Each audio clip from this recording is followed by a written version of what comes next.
Bem-vindos à nova década que ainda não começou. Nada mais humano do que comemorar datas. Um ano novo é um ano a menos da nossa vida como a conhecemos. Data de validade. Por isso a expectativa que 2020 nos trouxe. Abria-se uma nova década, sem dúvida alguma, serão os 10 mais importantes anos da aventura humana na Terra. Todo o bem e o mal da nossa espécie nos levou a esse ponto, onde passamos do Holoceno para o Antropoceno, a época geológica em que humanos substituíram a natureza como a força ambiental dominante na Terra.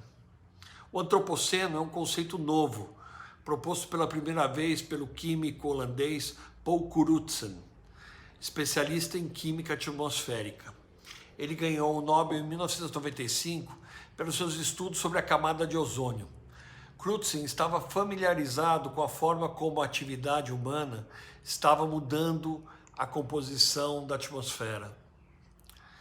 Ao lançar fumaça de automóveis, chaminés e queimadas, a humanidade mudou a composição da atmosfera, com as emissões de carbono, provocando um aumento de temperatura de mais de 1 grau centígrado e crescente, o derretimento das geleiras e o aumento do nível do mar, em até o momento 20 centímetros.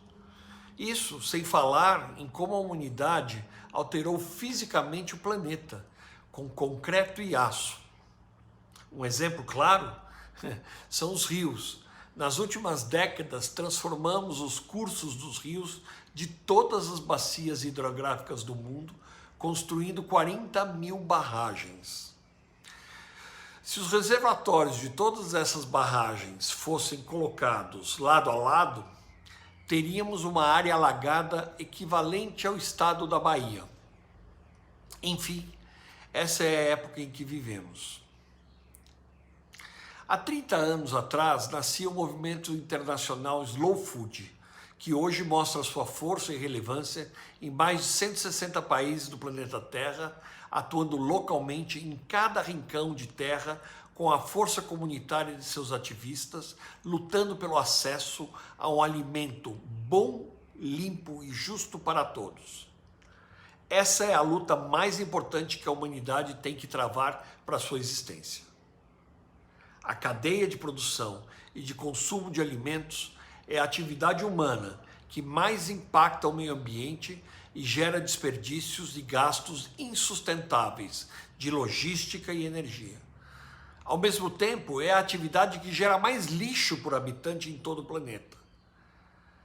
Para completar a tragédia, criou-se um modelo de produção agrícola e de processamento de calorias que está exaurindo com a fertilidade das terras agricultáveis e estimulando o avanço das fronteiras agropecuárias por sobre reservas da biodiversidade do planeta, transformando santuários da vida em verdadeiros desertos agrícolas.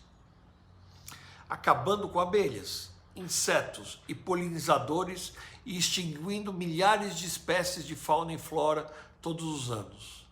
Quando você viu uma borboleta a última vez? E um vagalume? E que absurdamente, ao mesmo tempo, tudo isso está criando uma geração de obesos e malnutridos e sendo incapaz de resolver o problema da fome em pleno século XXI. Um modelo falido, errado, uma tentativa que se teve boa intenção em algum momento, após a Segunda Guerra, quando o mundo passava fome e não havia mão de obra para plantar, errou fragorosamente em ter sido entregue para grandes corporações em detrimento da produção local, manutenção do homem e seu trabalho no campo, na ligação intrínseca do homem com o alimento e o equilíbrio da natureza que o cerca. No momento em que nos distanciamos do ato de plantar, da terra, dos ciclos da natureza, do saber cozinhar, também nos afastamos definitivamente da natureza e de Gaia. O homem está se desconectando da natureza a passos largos, à medida que se digitaliza, urbaniza e não mais interage com o natural, o orgânico, com o meio ambiente. É assustador constatar, através de sua curta história, como o ser humano é uma espécie de subdesenvolvida e insignificante perante o universo, individualmente, e somos constituídos como uma máquina poderosa, razoavelmente bem acabada individualmente. Temos ferramentas de sobrevivência relativamente eficientes para nos mantermos vivos e oxidando por aproximadamente um século. Coletivamente, não passamos de uma doença que segue lentamente modificando o seu entorno e o ecossistema onde fomos gerados. Como células cancerígenas, vamos nos multiplicando e consumindo o planeta, criando tumores, núcleos urbanos, cidades, megalópolis, impermeabilizando o solo, construindo, cimentando, adensando, sugando recursos do meio ambiente periférico, criando uma rede interconectada que consome os recursos naturais do planeta numa velocidade exponencial. Terrificante é perceber que a geração que dirige politicamente as nações da Terra não se enxergue como terráqueos que somos, cada um de nós de sangue quente ou frio, sem especismo, racismo ou sexismo.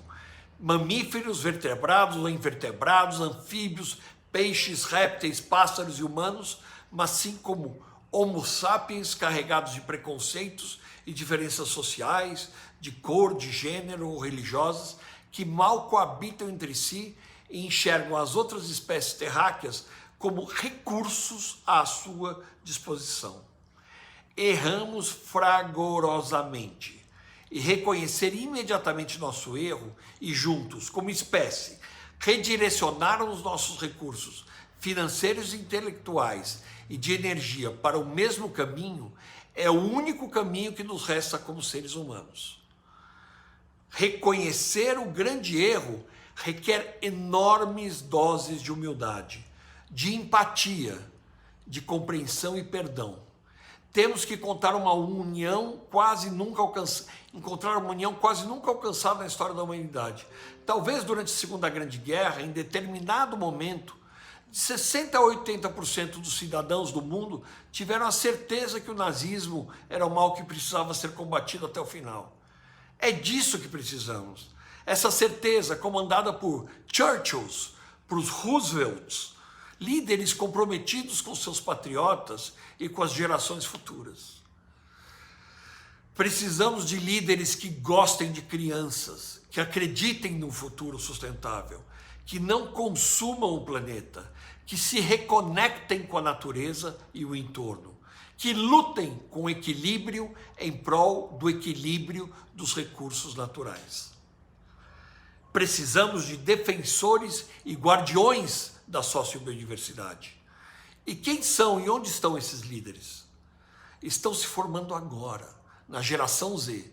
Hoje, com exceção dos cientistas do clima e de um punhado de ativistas engajados em movimentos como o Slow Food, ninguém acredita que a crise ou a emergência climática que estamos vivendo seja um problema crítico e insolucionável para o ser humano nos próximos 10 ou 20 anos. E, portanto, nada fazem e nada farão para mudar seus hábitos de consumo ou de vida. Penso no movimento Slow Food e no porquê de fazer parte dele. Minha formação é de engenharia de produção com especialização em alimentos. Fui educado no Instituto Mauá de Tecnologia, no Itaú de Campinas. Educado a entender os produtos, processos, aditivos, a negociar com fornecedores, estabelecer padrões de qualidades mínimos para os ingredientes, trabalhar para a redução de custos, desperdícios nos processos e minimização da mão de obra. Em algum momento percebi o quanto esses parâmetros afetavam diretamente a sociedade na qual eu me incluía e vivia, e afetavam da forma errada. A indústria procura vantagens competitivas em relação aos concorrentes e vendem produtos que possam dar mais lucro. Permita-me discorrer rapidamente como isso funciona com um produto de consumo popular, altamente difundido em todo o mundo e de baixa tecnologia e pouco processamento. A geleia. Uma geleia é feita basicamente de dois ingredientes, fruta e açúcar. Açúcar da própria fruta, mel ou açúcar extraído de qualquer origem. Para se conseguir a estrutura da geleia, é necessário que haja um equilíbrio entre a acidez do conjunto fruta e açúcar e a quantidade de pectina que as frutas naturalmente contêm. O processo para fabricá-la requer uma panela ou um tacho, uma bela colher ou pá para mexer e fogo, para condicionar um pote de vidro ou de cerâmica e uma tampa ou fechamento hermético. Nada mais. Maçã, laranja, morango são frutas que já trazem a acidez e pectinas adequadas para a gelificação. Até aí, se os ingredientes tiverem origem local e orgânica, teremos como resultado dessa receita um produto bom, limpo e justo e acessível a todos. Fazer geleias de frutas amassadas, um pouco passadas, com algum defeito, é uma forma milenar de lutar contra o desperdício e produzir alimentos para o estoque quando a safra é abundante. E como pode ser uma geleia que passa pela indústria? Repleta de conservantes, estabilizantes, antioxidantes, corantes, embalagens plásticas para aumentar a shelf life, para aumentar a competitividade e baratear o produto. Não tem razão de fazer uma geleia, de a gente comprar uma geleia industrial no supermercado. As geleias deveriam ser feitas em casa, por nós mesmos, ou diretamente pelos produtores das frutas. O mesmo vale para o pão, para o queijo, para os embutidos, para as conservas e centenas de produtos que nós mesmos podemos processar através de conhecimentos tradicionais e práticas comuns. Essa é a verdadeira resistência. Uma ação simples como esta ajuda a resgatar nossa soberania alimentar e melhora o planeta, gerando valor para a produção local e menos ou nenhum desperdício. Essa visão e consciência me levaram a atuar no movimento Slow Food de forma voluntária e com paixão. Tenho certeza que o nosso movimento prega é a receita mais humana, rápida e verdadeira para mudarmos a trajetória do ser humano no planeta Terra e garantir a sobrevivência de nossos filhos, netos e de todos que queremos bem. Precisamos nos reconectar com a natureza, com o planeta, e o alimento é o caminho mais eficaz para essa reconexão.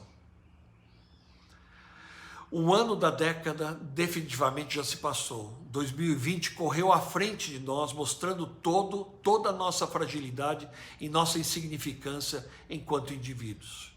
Chegou a hora de juntos darmos uma resposta ao planeta. A regeneração. Regenerar nosso ambiente, nosso solo, nosso ar, nossos mares. Regenerar valores. Ressignificar nossa missão na Terra como raça humana integrada à natureza. Gaia é o nome do nosso planeta. A hipótese Gaia, criada pelo cientista James Lovelock e apoiada nos estudos da bióloga Lynn Margulis em 1979, define que a Terra é um imenso organismo vivo e nós somos parte desse organismo, assim como todos os demais seres vivos. O verbo, a ação agora é regenerar, todos na luta de um mundo bom, limpo e justo para todos, onde a centralidade do alimento é nosso ponto de intersecção e união. Agradeço aos organizadores do Festival das Tulhas e especialmente o Júnior Ayub pelo convite e por nos abrir o espaço para falar sobre o futuro da gastronomia. Deixo aqui 2 convites para todos de 2 eventos importantíssimos que acontecerão ainda neste ano de forma virtual. O primeiro é o Terra Madre Brasil 2020, promovido pelo Slow Food Brasil e o governo da Bahia, que mostrará a força do movimento junto à agricultura familiar e às cadeias de produção dos alimentos bons, limpos e justos para todos. Dias 17 a 22 de novembro. Gratuito. O segundo é o Mesa Regeneração, o maior encontro digital do campo à cozinha, transmitido ao vivo de fazendas de pesquisa com a presença de produtores, pesquisadores, chefes, cozinheiros e especialistas em regeneração. Na primeira semana de dezembro vai acontecer, gratuito também.